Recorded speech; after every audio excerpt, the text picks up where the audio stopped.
But as bits of matter started hitting each other, some of their kinetic energy was converted into heat, so the amount of useful energy decreased, thereby increasing entropy. Over time, the useful energy was used.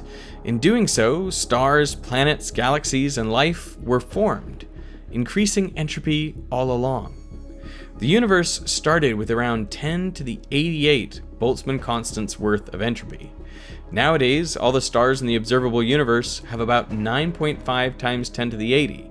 The interstellar and intergalactic medium combined have almost 10 times more, but still only a fraction of the early universe. A lot more is contained in neutrinos and in photons of the cosmic microwave background. In 1972, Jacob Bekenstein proposed another source of entropy: black holes. He suggested that the entropy of a black hole should be proportional to its surface area. So as a black hole grows, its entropy increases. Famous physicists thought the idea was nonsense, and for good reason. According to classical thermodynamics, if black holes have entropy, then they should also have a temperature. But if they have temperatures, they should emit radiation and not be black after all. The person who set out to prove Bekenstein wrong was Stephen Hawking. But to his surprise, his results showed that black holes do emit radiation, now known as Hawking radiation, and they do have a temperature. The black hole at the center of the Milky Way has a temperature of about 100 trillionth of a Kelvin, emitting radiation that is far too weak to detect, so still pretty black. But Hawking confirmed that black holes have entropy, and Bekenstein was right. Hawking was able to refine Bekenstein's proposal and determine just how much entropy they have. The supermassive black hole at the center of the Milky Way has about 10 to the 91 Boltzmann constants of entropy.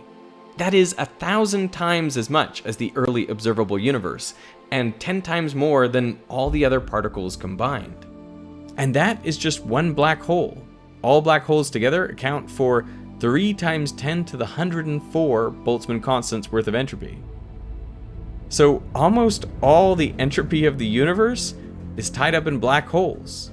That means the early universe only had about 0.000000000003% of the entropy it has now. So the entropy was low, and everything that happens in the universe, like planetary systems forming, galaxies merging, asteroids crashing, stars dying, to life itself flourishing, all of that can happen because the entropy of the universe was low and it has been increasing.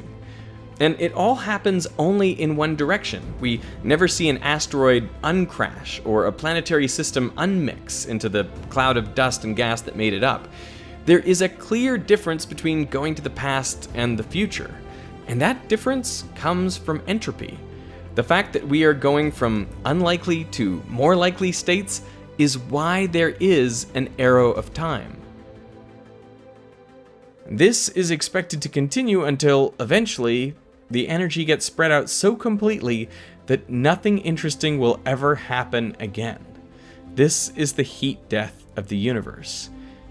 In the distant future, more than 10 to the 100 years from now, after the last black hole has evaporated, the universe will be in its most probable state. Now, even on large scales, you would not be able to tell the difference between time moving forwards or backwards, and the arrow of time itself would disappear.